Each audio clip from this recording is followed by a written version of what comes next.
दोस्तों, आज मैं आपके सामने लेकर आ चुका हूँ दो बैलों की कथा का पार्ट 2। तो स्टार्ट करते हैं। दूसरे दिन झूरी का साला फिर आया और बैलों को ले चला। अब की उसने दोनों को गाड़ी में जोता। 2-4 बार मोती ने गाड़ी को सड़क की खाई में गिराना चाहा, पर हीरा ने संभाल लिया। वह ज़्यादा सहनशील था।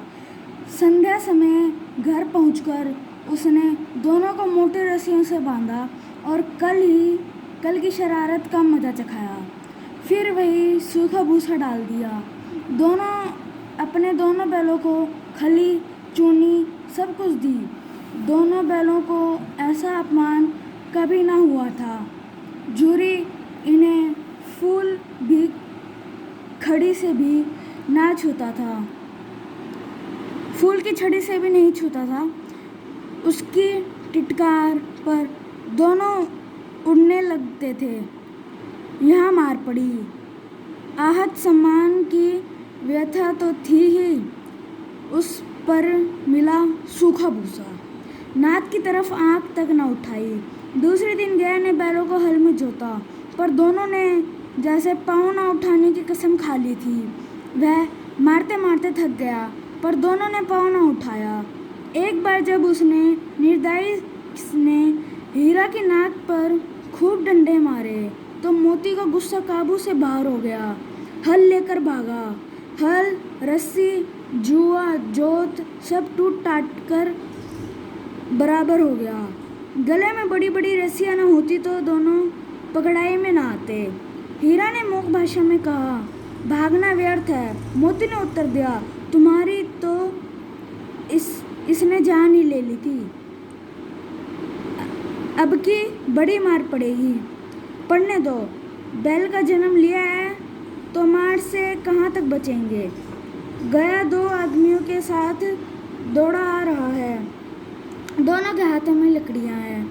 मोती बोला, कहो तो दिखा दो कुछ मजा। मैं भी लाठी लेकर आ रहा है।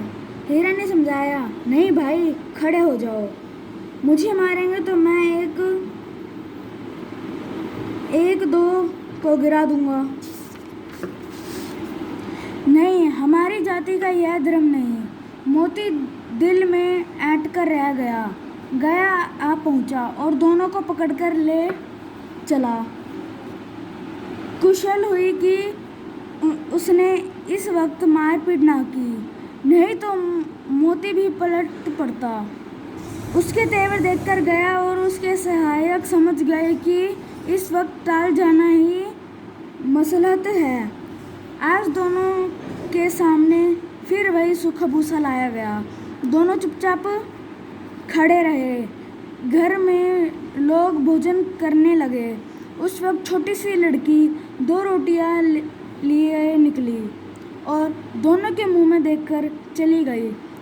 उस एक रोटी से उनकी भूख तो क्या शांत होती, पर दोनों के हृदय को मानो भोजन मिल गया। यहाँ भी किसी सज्जन का वास है। लड़की भैरों की थी। उसकी माँ मर चुकी थी। सौतेली माँ उसे मारती थी, इसलिए इन दोनों ने उसे एक प्रकार की आत्मीयता हो गई थी। दोनों दिन भर जोते जाते, डंडा खाते, अड़ते। शाम को थान पर बांध दिए जाते और रात को वही बालिका उन्हें 2 रोटी खिला जाती। प्रेम के इस प्रसाद की यह बरकत थी कि 2-2 गाल सूखा भूसा खाकर भी दोनों दुर्बल ना होते थे। मगर दोनों की आंखों में रोम रोम में विद्रोह भरा हुआ था। एक दिन मोती ने मूक भाषा में कहा, अब तो नहीं सहा जाता। हीरा, क्या करने चाहे हो? एक हाथ को सींगों पर उठाकर फेंक दूंगा, लेकिन जानते हो, वह प्यारी लड़की जो हमें रोटियां खिलाती है, उसी की लड़की है जो इस घर का मालिक है। वह बेचारी अनाथ हो जाएगी तो मालकिन को न फेंक दूं? वही तो उस लड़की को मारती है। लेकिन औरत जात पर सिंह चलाना मना है, यह भूले जाते हो। तुम तो किसी तरह निकलने ही नहीं देते। बताओ, तोड़ाकर भाग चलें? हाँ, यह मैं स्वीकार करता हूँ, लेकिन इतनी मोटी रस्सी टूटेगी कैसे? इसका एक उपाय है। पहले रस्सी को थोड़ा सा चबा लें, फिर एक झटके में टूट जाती है। रात को जब बालिका रोटियां खिला कर चली गई, दोनों रस्सियां चबाने लगे, पर मोटी रस्सी मुंह में ना आती थी। बेचारे बार बार जोर लगाकर रह जाते थे। सहसा घर का द्वार खुला और वही लड़की निकली। दोनों सिर झुकाकर उसका हाथ चाटने लगे। दोनों की पूंछ खड़ी हो गई।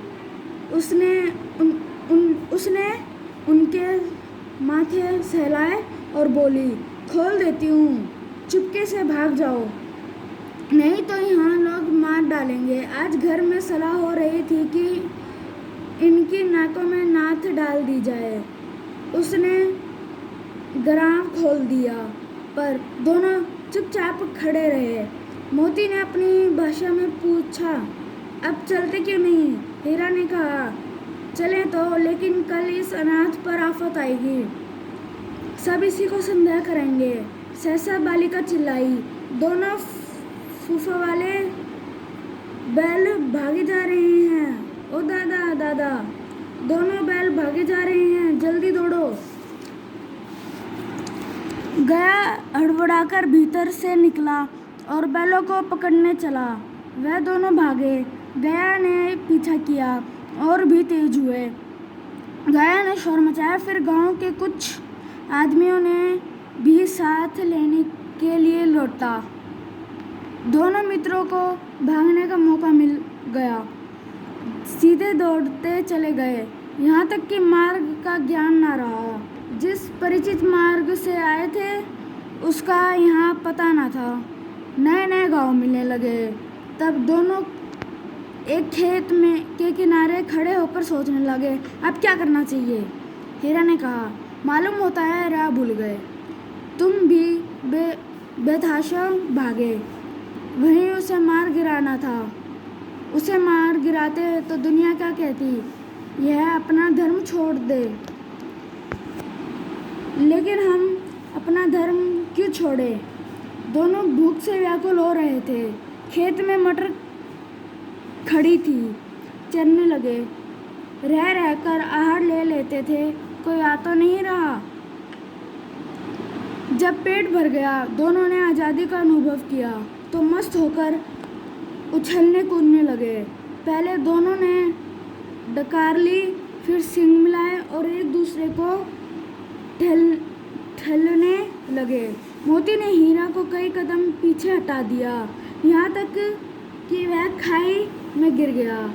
जब उसे भी क्रोध आया, संभल कर उठा और फिर मोती से मिल गया।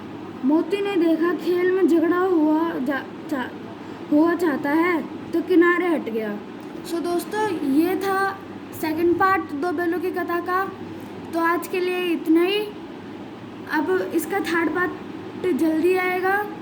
जिसको वीडियो अच्छी लगी सब्सक्राइब करें चैनल को, वीडियो को लाइक करें और कमेंट करके बताएं कि आपको और कौन कौन से चैप्टर पे वीडियो चाहिए। Thank you.